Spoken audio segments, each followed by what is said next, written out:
자, 지난 시간에 이어서 착오에 관한 의사표시에서 중요 부분의 착오인지 아닌지에 대한 판례입니다.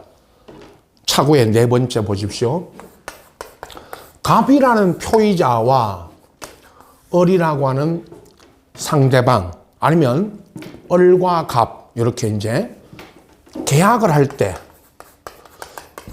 중요 부분의 착오였는지를 갑은 중요 부분의 착오가 아니다, 을은 중요 부분의 착오이다, 뭐 이렇게 양 당사자가 다투면 법률행위 해석에 따라, 계약의 해석에 따라 자, 판례가 중요 부분의 착오라고 한 판례입니다. 먼저 첫 번째, 토지를 매매할 때요. 토지, 여러분도 생각해 보십시오.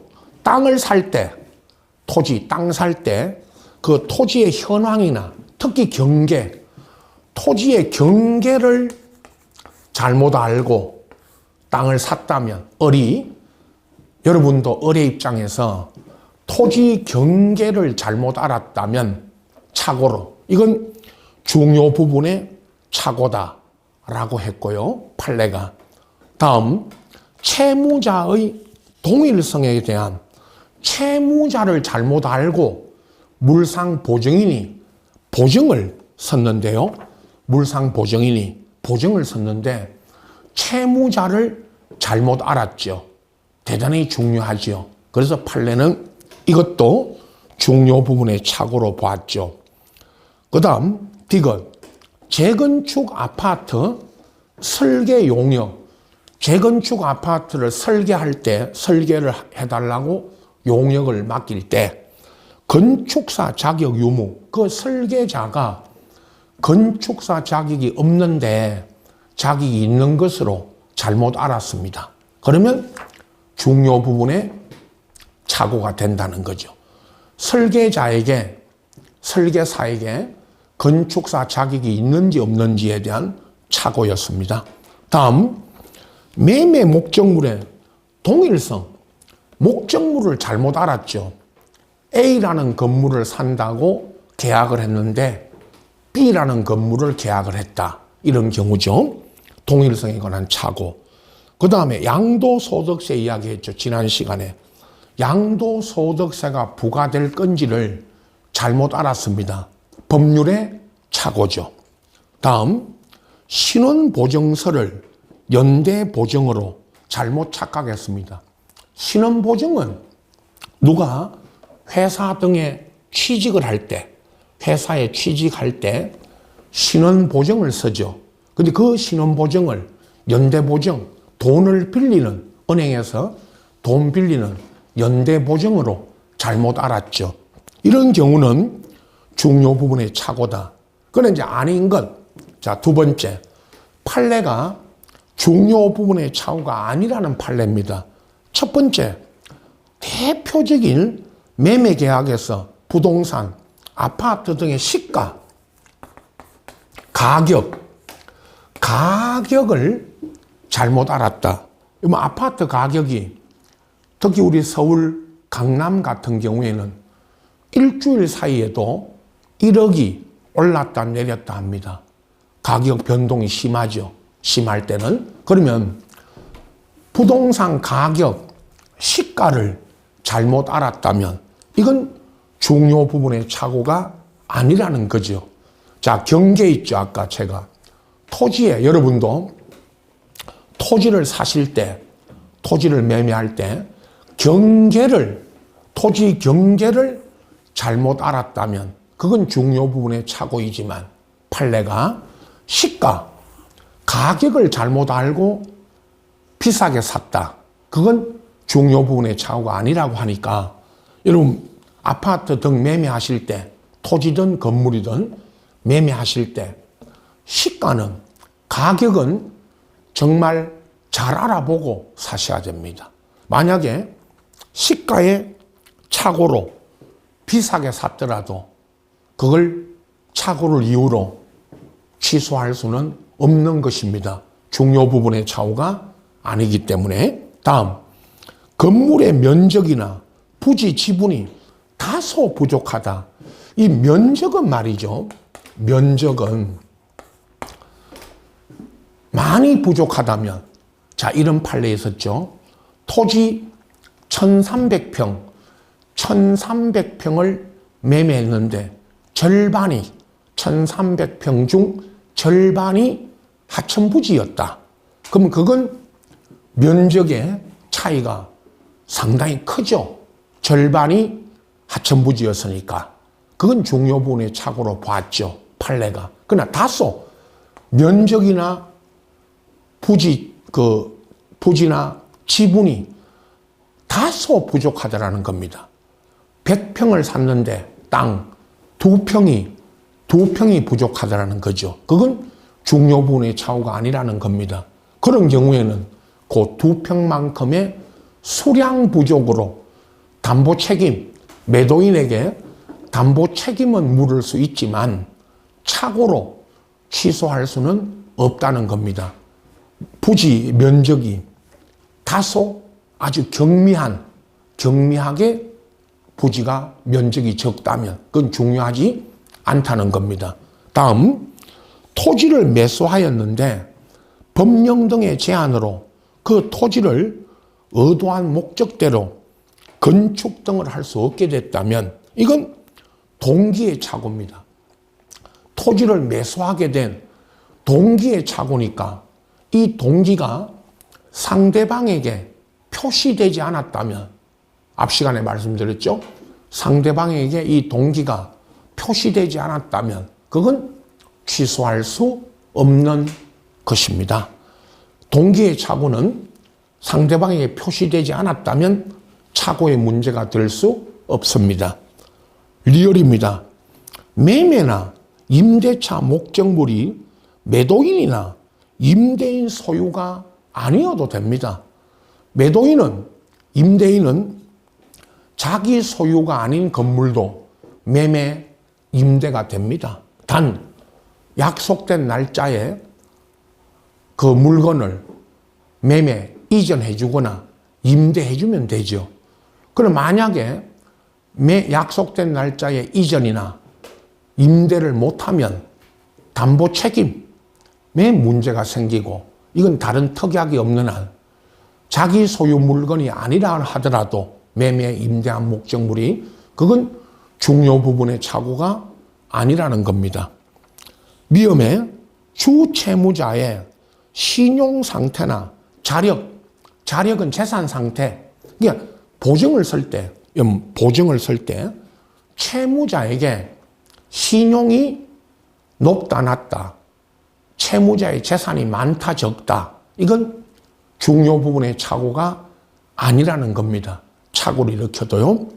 다음, 착오로 표의자에게 경제적인 불이익이 입은 것이 아니라는 말은 착오로 어떤 계약을 했지만 표의자에게 경제적인 어떤 불이익은 없었다.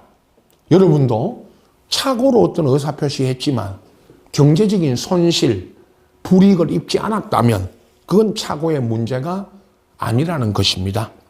자, 이 판례들을 가지고 여러분 이제 문제 물을 때 갑과 을이 계약을 할 때, 땅을 사거나 건물을 매매할 때 이러이러한 착오가 있었다면 이건 중요 부분의 착오이다 아니다 이렇게 묻기도 하고, 만약에 중요 부분의 착오이면 취소할 수 있지만 판례가 중요 부분의 착오가 아니라고 한 이런 경우에는 중요 부분의 착오가 아니라면 취소할 수가 없죠.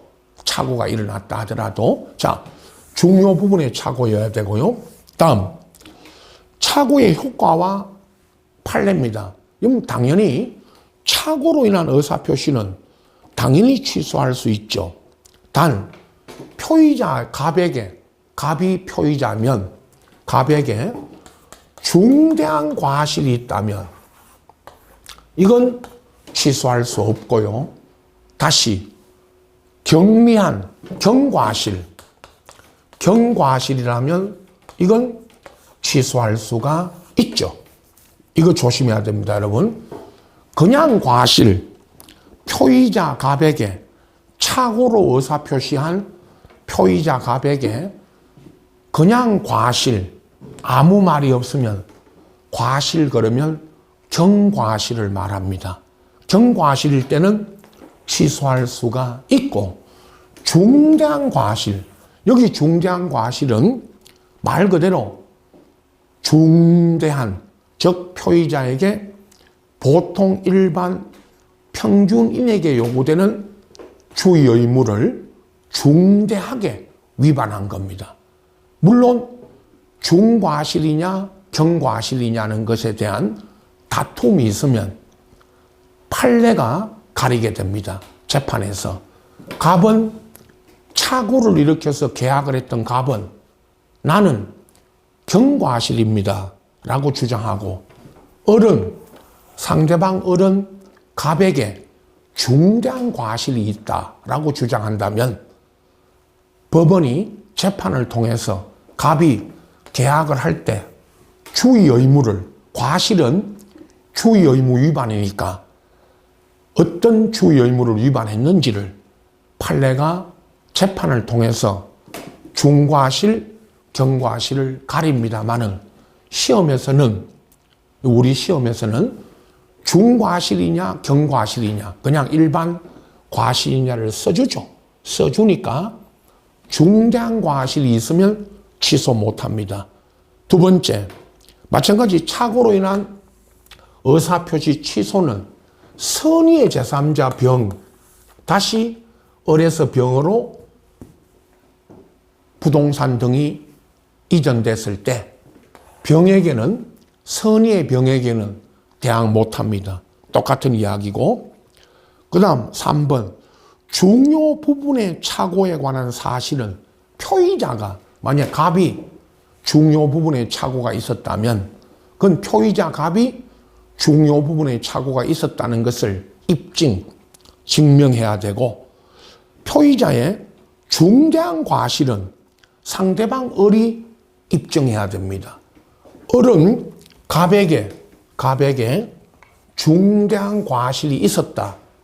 그래서 갑에게 중대한 과실이 있기 때문에 갑은 착오로 인한 의사표시를 취소할 수 없다는 것을 을이 입증해야 됩니다.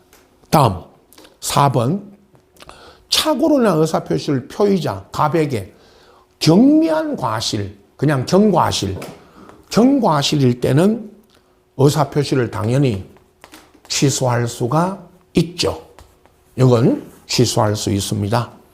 다만 5번에 착오의 경우에 표의자가 상대방에게 자기에게 경과실이 있더라도 취소할 수가 있고, 이때 취소를 했다면 상대방 을에게 손해배상을 해야 되는가?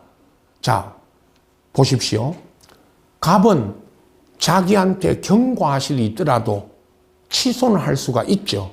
그럼 이때 취소했을 때는 과실이 있는 갑은 을에게 취소 후 손해배상을 해야 되는가에 대해서 민법에 규정이 없다. 그래서 민법에 규정이 없다는 걸 이유로 판례는 갑은 경과실로 취소하더라도 을에게 손해배상을 할 책임은 없다라고 하죠. 그게 판례입니다.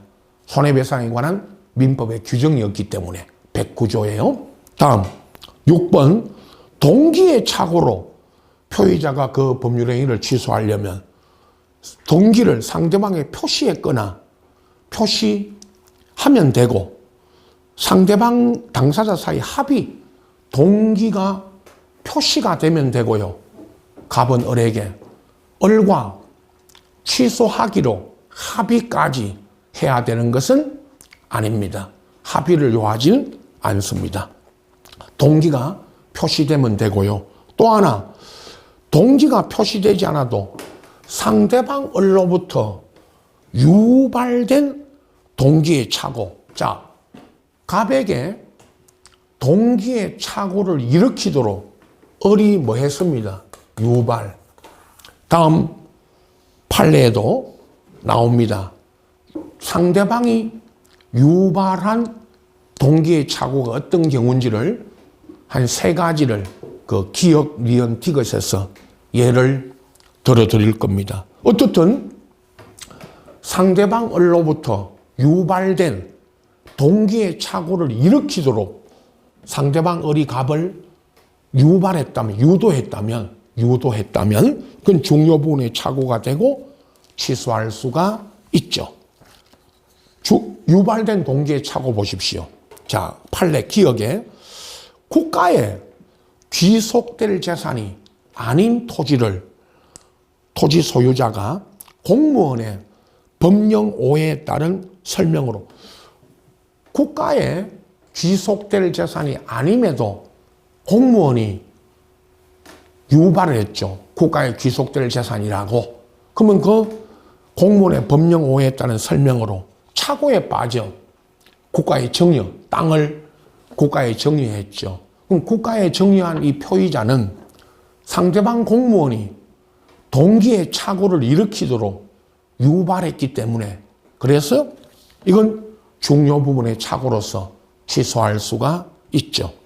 두 번째, 매매 대상에 포함되었다는 시 공무원의 말을 믿고 매매 계약을 했는데 매매 계약 대상에는 포함이 되어 있지 않았죠. 어떤 토지가. 그래서 이것도 시 공무원이 표의자의 착오를 일으키도록 유발했죠. 그래서 이건 중요 부분의 착오로 취소가 됩니다. 또 하나, 디귿, 채무자가 과거에 무슨 그 돈을 빌렸다가 연체가 없다, 연체 사실이 없었다는 채권자 은행의 진술을 믿고 신용보증기금이 보증을 섰는데 과거에 이 채무자가 여러 번 연체를 했고 신용이 아주 낮은 거를 은행이 그걸 유발했죠. 동기의 착오를 일으키도록 신용보증기금이 보증을 설 때 이런 경우는 상대방이 유발한 동기의 착오가 일어났기 때문에 이건 중요 부분의 착오이고 뭐 할 수 있습니다. 취소할 수가 있죠. 다음 8번 착오가 타인의 기망. 자, 우리 바로 이제 110조에 들어갑니다. 을이 갑을 기망하니까 속이니까 상대방 을이 갑을 속였죠. 그래서 표의자가 상대방으로부터 기망을 당해 착오로 의사표시했다면 이건 선택을 할 수 있죠. 착오를 주장해서 취소할 수도 있고 사기, 상대방 기망, 사기를 이유로 취소할 수도 있습니다. 그럼 착오로 취소할 것인지 사기를 이유로 취소할 것인지는 선택을 할 수가 있다. 그런 뜻입니다. 또 하나 잘 나오는 판례가 매수인이 중도금 미지급을 이유로 을이 갑에게 중도금을 지급하지 않는다는 걸 이유로 매도인 갑이 적법하게 계약을 뭐 했습니다. 해제. 그럼 계약이 해제된 후에 매수인 을은 이 해제로 인한 갑의 해제로 인한 책임을 면해야 되니까 을은 갑이 해제한 계약을 착오를 이유로 다시 취소할 수 있는가? 있다 없다 물으면 있다. 판례. 자주 나오는 판례입니다. 매도인 갑이 이미 계약을 해제한 후에도 매수인 을은 착오를 이유로 매매 계약을 뭐 할 수도 있다? 취소. 할 수 있다 없다. 이것을 묻는 것입니다. 자, 여기까지가 착오였습니다. 다음 하자 있는 의사표시입니다. 이제는 지금까지는 의사표시에 불을 치고 지난 시간에 우리가 지난주에 말씀드린 것처럼 하자 있는 사기강박에 의한 의사표시는 표의자 갑이 상대방 을이나 제3자로부터 사기당했거나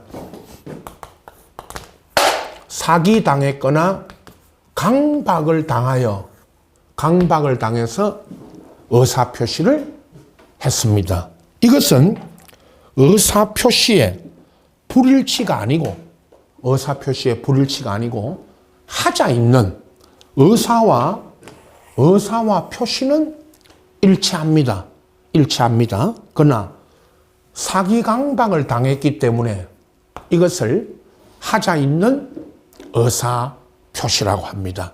자, 110조 1항에 상대방 을이 표의자 갑에게 사기나 강박을 했다면 갑은 당연히 이 의사표시를 할 수가 있다. 취소. 그럼 취소했을 때 갑이 을을 상대로 취소했을 때 이 취소를 가지고 선의의 제3자 병에게는 대항할 수 있다 없다. 그런 뜻이죠. 다음 2항이 문제입니다. 110조 2항. 상대방 있는 의사표시. 자, 갑이 을에게 상대방 있는 의사표시를 할 때 제3자의 사기강박이죠. 사기강박은 제3자가 했고 제3자가 사기강박을 쳤고 갑이 을에게 의사표시했다면 제3자 사기강박을 이유로 취소하려면 상대방 을이 저 제3자의 사기강박 사실을 알았거나 알 수 있었을 경우에 하나여 그 의사표시를 할 수 있다. 취소. 그러면 상대방이 제3자 사기강박 사실을 상대방이 몰랐다면 갑은 의사표시를 취소할 수가 없고 그때는 갑은 제3자에게 책임을 사기강박을 했던 제3자에게 책임을 물어야 되겠죠. 자, 이게 110조 2항. 3항은 여기까지 이제 107, 108, 109 이 110조 모두 무효나 취소가 됐을 때 선의의 제3자 병에게는 대항할 수 없다. 이 병은 선의이면 보호되고 과실 여부, 병의 과실 여부는 과실이 있든 없든 그건 묻지 않습니다. 과실이 있더라도 병은 과실이 있더라도 보호가 됩니다. 선의이면 보호됩니다. 자, 의에 사기강박에 의한 의사표시, 하자 있는 의사표시란 표의자가 자유로운 의사가 아니라 타인으로부터 상대방이나 제3자로부터 부당한 간섭, 사기강박을 당해야 할 의사표시고, 자, 사기의 요건 보십시오. 사기에 의한 의사표시는 사기자에게 을이 갑에게 사기를 쳤다면, 속였다면, 속이는 사기는 2단에 2번의 고의가 있어야 됩니다. 자, 먼저 을이 갑에게 사기치려는, 속이려는 고의와 그리고 표의자가 거기에 속아서 의사표시를 하게 하려는 고의, 그 2단 2번의 고의가 있어야 됩니다. 그리고 기망행위, 여기 기망행위는 속이는 행위입니다. 그 기망행위에는 여러 가지가 있지만 침묵도 기망행위, 부작위, 어떤 행위를 하지 않거나 침묵하는 것도 사기가 될 수 있다는 거 꼭 아셔야 되겠죠. 판례에서 제가 말씀드립니다만 마지막 판례 정리할 때요. 중요 사실을 알려주지 않는 거, 어떤 건물을 팔 때 그 건물에 아주 중요한 하자가 있다는 걸 알려주지 않거나, 우리 신의 측에서도 배웠죠. 또 자동차를 팔면서 그 자동차에 큰 사고가 났었는데 그 큰 사고가 났다는 사실을 자동차를 팔 때 알려주지 않는 침묵, 그것도 사기죠. 기망이 될 수 있습니다. 그리고 기망행위가 위법해야 되고, 기망으로 표의자 갑이 착오를 일으켰죠. 이게 속이니까 착오를 일으켰고, 그 착오에 의해서 의사표시를 한 것입니다. 이게 사기입니다. 다음, 강박은요. 자, 마찬가지 2단의 고의가 있어야 되는데, 상대방을 강박자가, 을이 표의자에게 강박의 고의, 강박이라고 하는 것은, 자, 상대방을 공포심에 빠뜨리려는, 공포심을 일으키게 하는 일체의 행위입니다. 폭행, 협박, 공갈 등등이 다 강박입니다. 공포심을 일으키게 하려는 고의. 그 다음에 표의자가 이제 강박을 하니까 공포심을 일으켜서 의사표시를 하게 하려는 고의. 두 번의 고의가 있어야 됩니다. 마찬가지. 강박행위가 있고 강박행위가 위법입니다. 이런 것도 있죠. 정당하게 고소고발하겠다. 당신 을이 갑에게 돈을 갚지 않거나 하면 정당하게 고소고발하겠다. 이건 강박이 아니죠. 그러나 정당하지 못하게 상대방을 공포심을 일으키게 할 목적으로 불법으로 고소고발하겠다고 협박하거나 이런 건 또 강박이 될 수가 있죠. 위법하게 행사되면 말이죠. 다음, 공포심에 의하여 을이 갑에게 강박을 하니까 갑이 공포심을 일으켜서 의사표시를 했죠. 이게 강박입니다. 강박에 의한 의사표시죠. 자, 하자 있는 의사표시 효과와 판례입니다. 첫째, 표의자 갑이 상대방 을로부터 사기 강박을 당했다면 당연히 의사표시를 취소할 수가 있죠. 언제든지. 상대방이 사기 강박했을 때. 문제는 또 2번, 표의자가 상대방 없는 의사표시. 자, 상대방이 없는 의사표시를 제3자 사기 강박으로 상대방 없는 의사표시를 했다면 그걸 마찬가지 언제든지 취소할 수가 있죠. 다만 이제 3번에 상대방 있는 의사표시, 갑이 을이라고 하는 상대방이 있는 의사표시를 갑이 제3자의 사기 강박으로 했다면, 이루어졌다면 상대방 을이 제3자 그 사실, 제3자의 사기 강박 사실을 알았거나 알 수 있었을 경우에 하나여 갑은 취소할 수가 있죠. 만약에 몰랐다면, 상대방 을이 제3자 사기 강박 사실을 몰랐다면 그건 취소할 수가 없습니다. 다음, 네 번째, 사기로 인한 법률행위 취소는 그 취소 이전 이유를 가릴 것 없이 취소 이전에, 취소하기 전에 제3자 병이 무슨 새로운 법률관계를 맺었거나 취소 이후에 새로운 법률관계를 맺었거나 간에 병은 선의이면 보호가 되죠. 취소를 가지고 병에게 뭘 못한다 주장. 대항은 늘 선의의 제3자에게 대항하지 못한다는 것은 뭘 못한다는 겁니다. 주장을 할 수 없다, 못한다. 그리고 5번, 방금 설명드린 사기에는 상대방이 침묵을 하거나 부작위, 어떤 행위, 고지해야 될 의무를, 중요한 사항을 고지, 알려줘야 되는데 알려주지 않고 침묵을 하거나 부작위도 사기가 될 수 있다. 기망이. 자, 6번. 강박의 정도가 너무 극심하여 표의자의 의사결정 자유가 완전히 박탈된 상태에서 한 의사표시는 뭐다? 그건 무효입니다.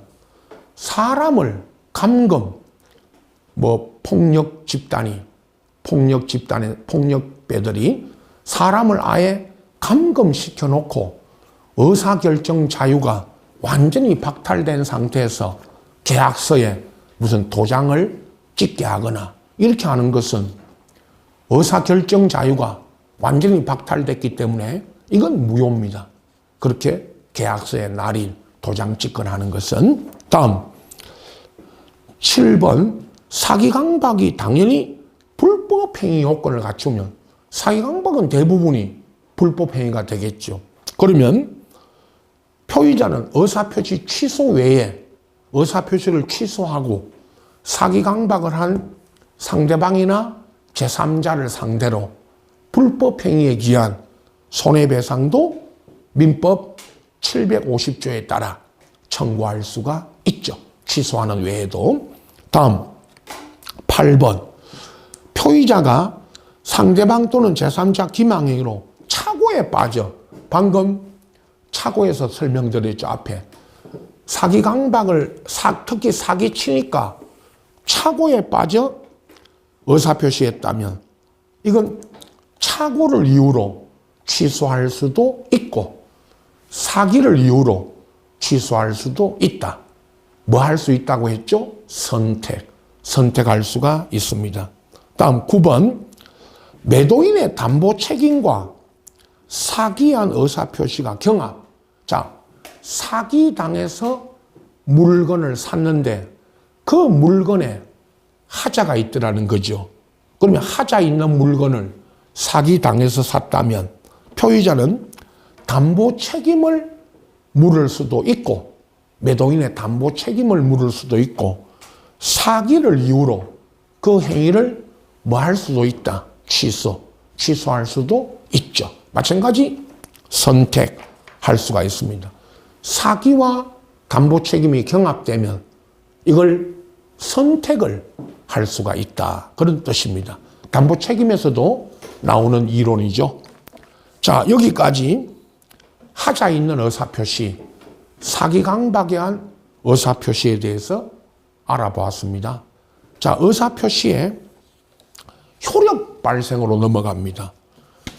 우리가 오늘 비진의 표시, 허위 표시, 착오, 사기강박에서도 꾸준히 두 문제 정도가 출제되지만 의사표시 효력 발생도 꾸준하게 거의 매년은 아니더라도 꾸준히 출제가 되고 있는 부분인데 어렵진 않습니다. 잘 정리를 하시면 됩니다. 표의자 갑이 을에게 의사표시를 했죠. 그럼 이 의사표시가 언제 효력을 발생하느냐? 우리 민법은 거기 111조 도달주의를 원칙으로 하고 각각의 규정에서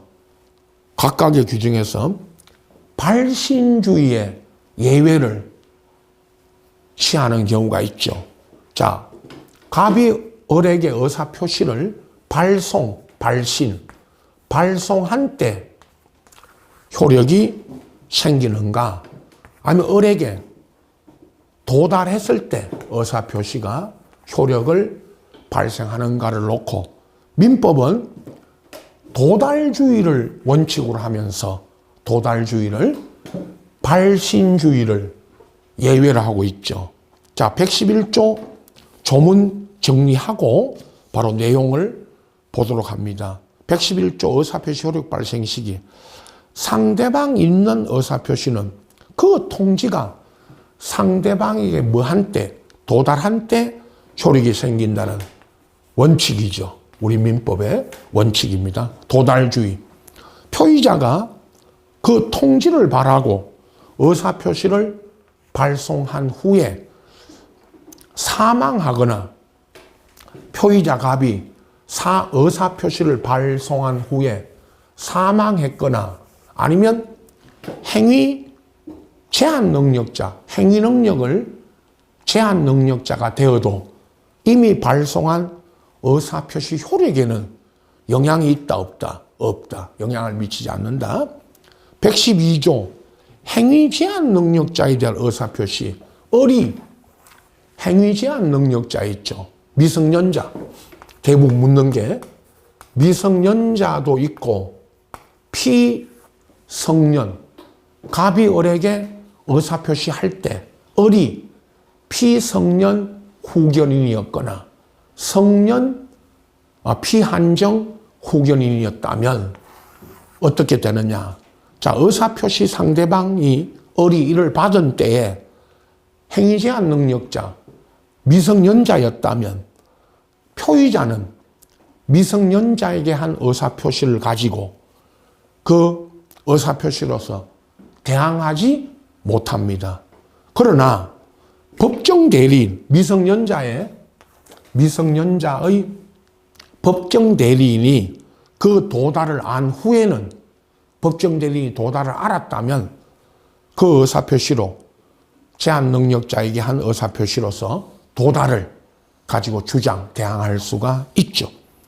113조 의사표시 공시송달은 민사소송법이 적용이 되죠. 표의자가 과실 없이 상대방을 알지 못하거나 과실 없이입니다. 거기 주의해야 됩니다. 과실 없이 상대방을 알지 못하거나 상대방 소재, 주소 등을 알지 못하면 의사표시는 민사소송법에 따라 법원에 청구해서 법원에 공시송달로서 의사표시를 송달할 수 있고 공시송달에는 의사표시는 그 사유를 의사표시를 법원 게시판 등에 게시한 후 2주일이 경과되면 도달의 효력이 생깁니다. 공시송달의 효력은 2주일이 지나면 공시된 내용으로 도달된 것으로 봅니다. 자, 의사표시 효력 발생해서 표백주의는 의사표시를 하기 위한 문서 작성, 표백주의가 문서를 작성했을 때 효력이 생긴다는 것. 그 다음에 발신주의는 발송했을 때 효력이 생긴다는 주의. 도달주의는 상대방에게 도달했을 때 효력이 생긴다는 거죠. 요지주의는 뭐냐?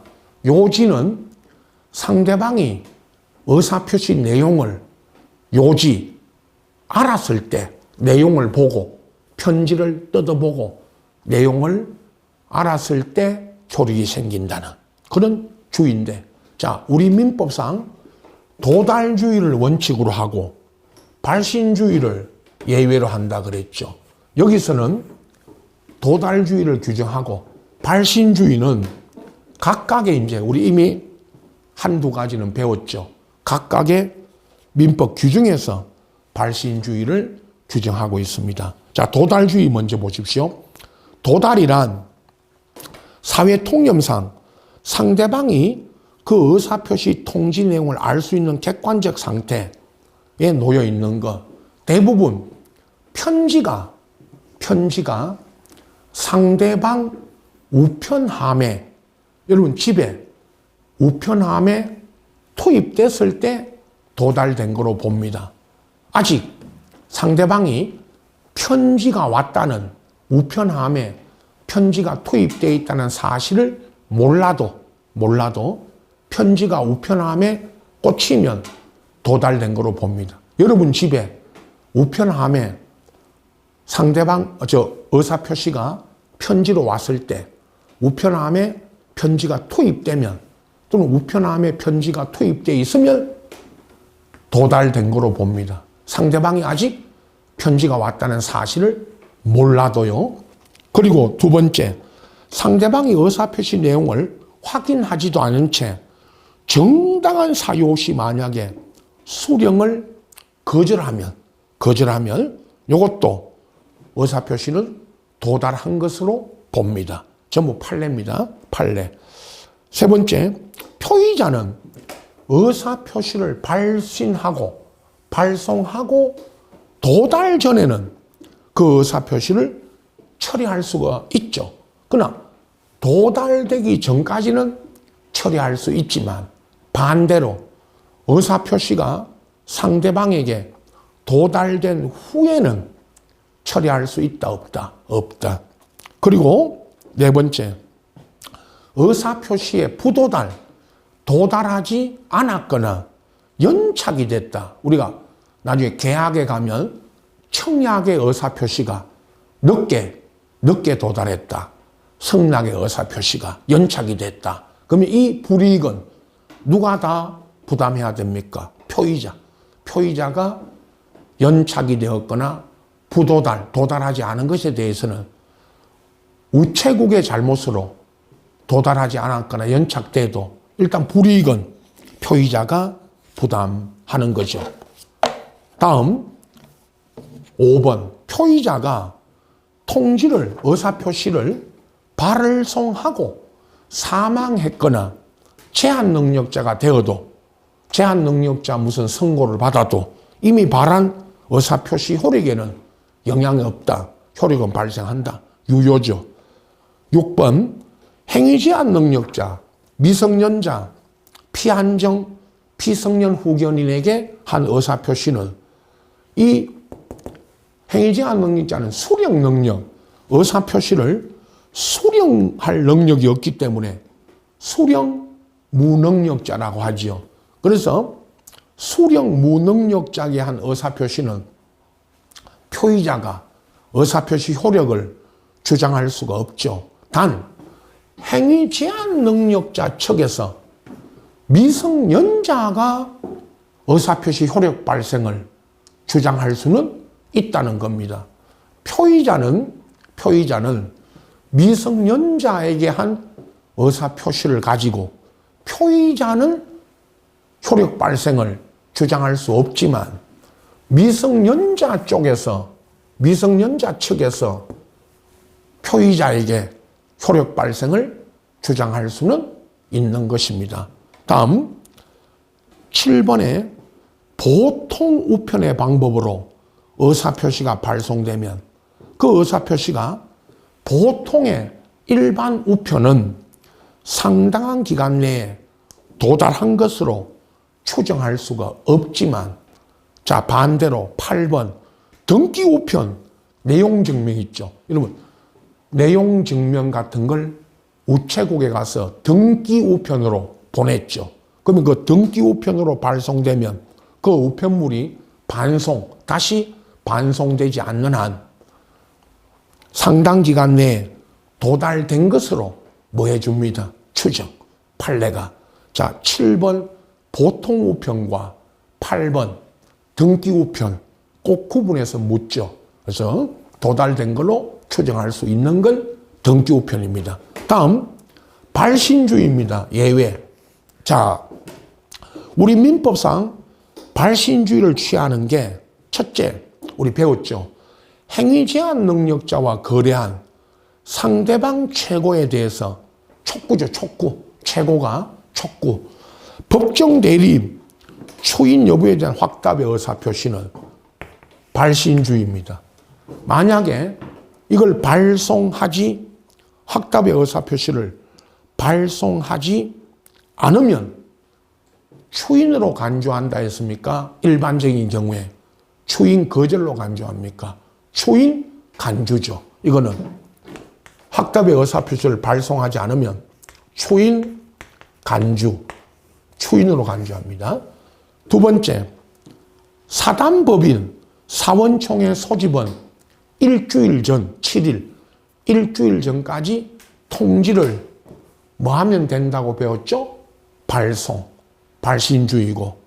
자, 3번은 아직 우리 이제 다음 시간에 들어가는 무권 대리, 이제 대리에서 무권 대리인과 계약을 한 상대방의 최고에 대해서 본인이 추인 여부의 확답의 의사표시를 발송하면 효력이 생긴다. 단, 이 최고 기간 내에 본인이 확답의 의사표시를 바라지 않으면 추인을 뭐한 거로 보죠? 거절. 자, 이건 추인 거절로 봅니다. 자, 1번은 1번, 아까 위에 1번을 확답의 의사표시를 바라지 않으면 초인 간주고 3번은 확답의 의사표시를 바라지 않으면 초인 거절로 간주합니다. 왜 그렇죠? 반대죠. 그건 1번은 민법 15조, 3번은 민법 131조에 다르게 법에 다르게 규정하고 있죠. 확답의 의사를 바라지 않았을 때 초인 간주냐 초인 거절로 간주하느냐 다릅니다. 전혀 정반대죠. 일반 확답을 바라지 않는 일반적인 경우에. 자, 다음 4번은 채무자의 채무인수계약에 대한 채권자 승낙, 이거는 455조에서 승낙의 의사표시를 승낙을 발송하면 효력이 생긴다. 채권법에서 배우게 됩니다. 5번은 격지자는 멀리 떨어진 사람 간에 계약 성립해서 승낙에 통진돼 격지자가 아닙니다. 격지자의 반대가 대화자라는 것은 서로 대화하고 있는 전화로 서로 청약과 승낙을 하고 있어도 대화자입니다. 전화, 직접 대면에서 대화하고 있거나 아무리 멀리 떨어져 있어도 서울, 부산 전화하고 있죠. 서로 청약과 승낙을 전화로 의사표시할 때는 대화자입니다. 대화자끼리는 의사표시 효력 발생이 당연히 도달주의입니다. 대화자끼리는 발신주의냐 도달주의냐 그게 문제가 안 되지만 대화자 간에 이렇게 물으면요. 대화자 간에 계약 성립에서 승낙은 도달주의, 격지자, 멀리 떨어진 사람 간에 편지를 보낸다고 청약이나 승낙을, 특히 승낙을 우편으로 보내면 그건 발송한 때 효력이 생기죠. 요 5가지, 이건 각각의 거기 적어드릴 민법 조문에서 발신하면 효력이 생긴다고 규정하고 있습니다. 꼭 정리해야 되고요. 자, 의사표시 공시송달은 여러분 우리가 앞으로 무슨 일을 하실 때 의사표시를 보내야 되는데 과실 없이 여러분에게 과실 없이 상대방을 알지 못하거나 상대방 소재, 주소 등을 알지 못하면 법원에 가서 신청을 해서 법원이 공시송달을 합니다. 법원 게시판에 의사표시를 게재하거나 일간신문 광고란에 의사표시를 공지를 합니다. 공지. 그래서 공시송달을 하죠.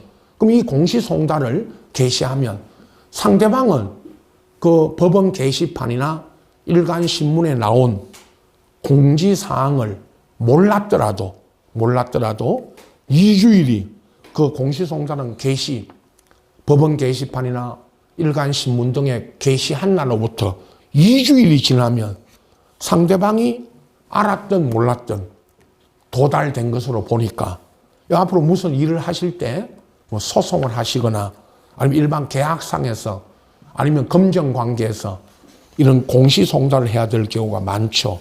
그러면 그런 공시송달은 법원에 가서 신청하시면 됩니다. 그럼 법원이 공시송달을 결정하고 2주일이 지나면 게시 후 2주일이 지나면 송달된 걸로 간주합니다. 아시겠죠? 자, 여기까지 의사표시 일반 이론과 효력 발생에 대해서 봤고요. 다음 이제 8장 민법 총치 10분간 쉬었다가 8장 법률행위의 대리에 대해서 알아보도록 하겠습니다.